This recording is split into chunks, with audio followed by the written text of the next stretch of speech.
As a teacher, you know how important it is to assess and evaluate your students. But with so many different types of assessment and evaluation tools available, it can be overwhelming to determine which ones will be the most effective in your classroom. In this episode, we're going to take a look to dive deep into the three main types of assessment and evaluation for teachers: diagnostic, formative, and summative. Welcome to the Ignite Your Teaching video podcast, where we help elementary teachers to make good teaching easy again. I'm your host, Patty Firth, mom of three, wife, and experienced classroom teacher who has made it my mission to help other teachers establish efficient routines, find effective solutions, and deliver engaging lessons over at madlylearning.com. So are you ready to ignite your teaching? First up, we have diagnostic assessment, which is used to identify a student's strengths and weaknesses in order to inform your instruction. This type of assessment is typically administered at the beginning of the school year or at the beginning of a unit, and it is used to determine where students are starting from and what they need to work on. Diagnostic assessments can take many different forms, such as tests or skills assessments and individualized learning plans based on the assessment results.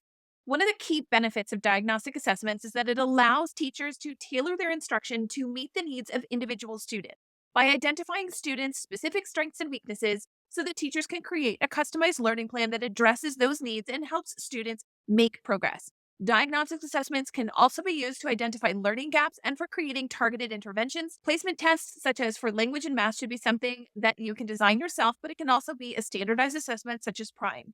What you're trying to learn from these assessments are whether students are starting with the understanding that they're supposed to have. The initial assessments at the beginning of the school year or unit, I always like to know more about what the background knowledge of students have prior to a topic and what their biases they may hold or what information might be missing. Such as when teaching about global communities, I generally need to know what they know about the world before we can begin to figure out and understand how countries work together and trade with one another. They need to know basic global geography. So many times my diagnostic assessment shows me that we need to start with a mini unit on world geography before we can begin. We also can use assessment on reading comprehension skills as well. These can be standardized reading assessment tools. This year, along with DRA, I also included a spelling diagnostic, a reading comprehension, a nonsense word list, sight reading words for those that were struggling, as well as a literacy assessment. Pre-tests and post-tests are a great way to measure growth, and this is a great way to see the impact that your lesson had or something you taught them, whether or not they've actually learned them. Now, individualized learning plans are based on the assessment results, and this is a lot of how I form my writing program. I generally start with a piece of writing at the beginning of the year, which forms as my diagnostic in September. Now, from this forms a basis of the writing plan that I've developed with each of my students. So while I have a standard plan that most students follow, I also have many students on their own individualized plan based on their writing needs. Now we move into formative assessment. Formative assessment is the type of assessment that's used to monitor and improve student learning in real time. It's an ongoing process that allows and helps teachers to gauge whether students are understanding the material being taught, and it also provides teachers with an opportunity for students to receive feedback and make adjustments to their learning. Formative assessment is often informal and can take on many different forms, such as quizzes, class participation, or even exit tickets. One of the key benefits of formative assessment is that it allows teachers to make adjustments to their instruction in the moment based on the needs of students. For example, if a teacher gives a quiz and a large percentage of students are struggling with a certain concept, the teacher can then take the time to review that concept with the class and provide additional resources or reteaching for students to use in order to improve their outcome. Formative assessment can also help students develop a growth mindset by showing them that their understanding of a topic can improve over time with effort and practice. Now, some examples I use in the classroom for formative assessment are observation of student work. I can walk around while students are working. It's great for warm-up or practice work when I am not working with small groups. I can use a class list to record what I see and put feedback. Now, I can also use peer reviews and peer feedback. You can have your students read each other's writing and give feedback based on the success criteria that we set as a class. It takes some training for this to be purposeful, but once they get the hang of it, it's a really valuable tool. Another strategy I use is self-assessment tools such as checklists or rubrics. And if they know the criteria that is being used to evaluate them for a final task and they're working towards it now, we can use that exact same rubric and have them measure how they're doing now and what they need to improve on. I like to use a Bump It Up board. It's a great tool in your classroom for formative assessment.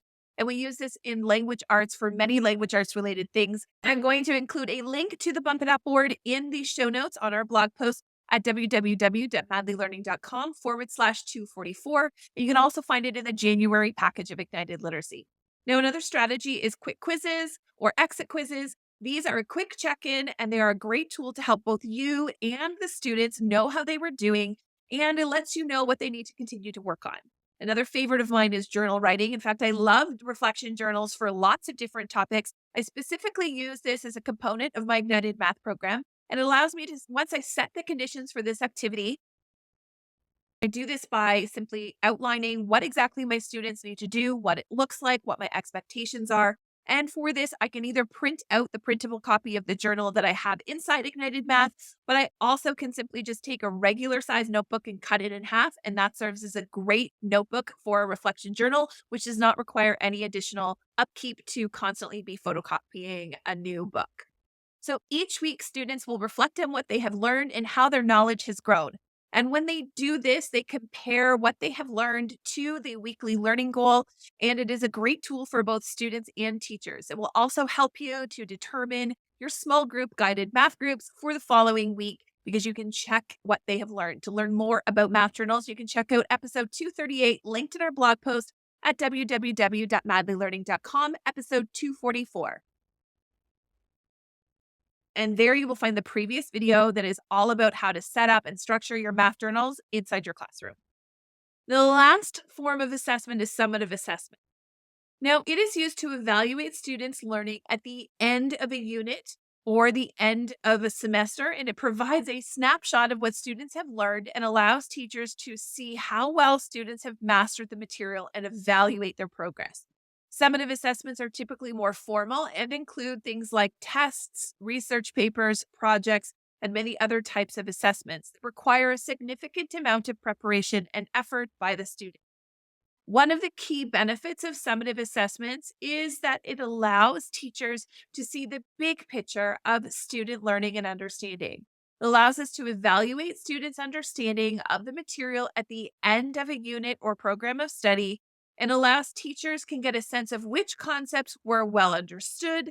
Summative assessments can also be useful for identifying trends in student learning and for making decisions about student placement or advancement, and often is what informs our information when writing report cards. Now, there are many different types of summative assessment tools that teachers can use. One is oral presentation. Now, this is a great way to see how students have understood the assignment. This can be done live or in front of the whole class, or you can also use technology, which personally is my favorite, and have students film their presentation and submit it to you digitally. The digital option is great when you have a limited amount of time as a teacher, which most of us do. And my favorite is that you can actually speed up those student videos to 1.5 speed. It allows you to get your marking done just a little bit faster. Now, creative projects such as dioramas or models. Now, this is probably my absolute favorite form of summative assessment, and I loved using a choice board that allows students to choose their own creative projects. I recently put together a mini product choice board package that can be applied to many different topics and subjects, and this is available in my Madly Learning store as well as on TPT. You'll find the link to that at my show notes at www.madlylearning.com, episode 244. And we've also included these mini lessons in the updated lessons that I'm creating for our social studies units. And my latest update is to the grade 4 physical and political regions unit, where these mini projects are included as part of the learning task, where students are learning about the provinces and territories of Canada. Side note, they are also quite so fun that my daughters, when planning out these mini units, decided they wanted to try some of these projects for fun. Now, another strategy to use for summative assessments is group projects. Group projects are helpful in a differentiated task where you may have some students who need support to do some of the work. This also works in science and social studies. While each student must be evaluated separately on a group project, sometimes you may have students that need to work together because it helps some of your struggling students access the curriculum in ways that they may not otherwise be able to do independently. Last year, my class worked on a full class collaborative Minecraft project to learn about global communities and trade. All students were participating in a group world, but each student's reflection reflected their own understanding and learning within the assignment. There were multiple entry points to this assignment, which allowed for easy differentiation, and it made it a great tool for all students to be able to learn something from that met their individual learning needs. Now, another form of assessment is written reports. The reality is sometimes you just need an easy assessment, and you don't always need to do everything fun. A report may not be the most fun, but sometimes it's absolutely necessary, and you will have some students that just want to be able to tell you what they know without any of the bells and whistles. So let them. Not all culminating activities need to be fun. We also have classroom-based standardized tests. We have some sample assessments or, say, standardized tools that we can use, such as EQAO exemplars or writing exemplars or other assessments that we may access. We can use these as summative tasks for our classroom. We also have things like art exhibits or performances. Why not put on a play or a production and let students show you what they have learned? One year, I actually had students who wanted to put on a full school assembly about conserving energy for a conservation of energy unit. They designed presentations, skits, and interactive activities for the school to participate in.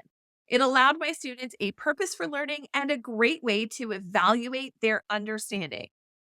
Another option is science fair projects. This is another great way to have students show you what they know. I love this with the human body unit, as students can pick any organ in the human body and then create a presentation or science fair model that shows you something that they have learned. It is a great engaging inquiry activity that you can use at the end of that science unit. We also have math assessments such as problem solving tasks or even quizzes. These are great with math. You can just call them tests. These are great in, say, math or even science when you're just really wanting to test understanding. Tests are the tried and true method that we are all familiar with, but we just have to be careful about how these are constructed. And in order to look at how we can properly construct a test, check out episode 228 for more information. We can also use just standardized reading assessments where we are just asking students to read and then answer questions about things they have read. However, I want to caution you for not constantly using a read and respond type of assessment. There are so many variety of assessments out there that we really want to make sure that we are varying the type of assessments that we're using, and we're not relying solely on one form over another just because it happens to be easy. We want to give our students a wide variety of different strategies that they can be using and they can access in order to show their learning. So, formative, summative, and diagnostic assessments are all important tools for teachers to use in the classroom. By using a variety of assessment and evaluation methods, teachers can get a complete picture of student learning and make informed decisions about instruction and student support. Whether you're just starting out in the teaching profession or you've been in the field for years, it's always a good idea to review the different types of assessment and evaluations available and consider how you can use them in your classroom. For more episodes on assessment, check out episodes 114, 214, and 228 by linking to our blog post show notes at www.madlylearning.com, episode 244. Thanks, everybody, and we'll see you next time.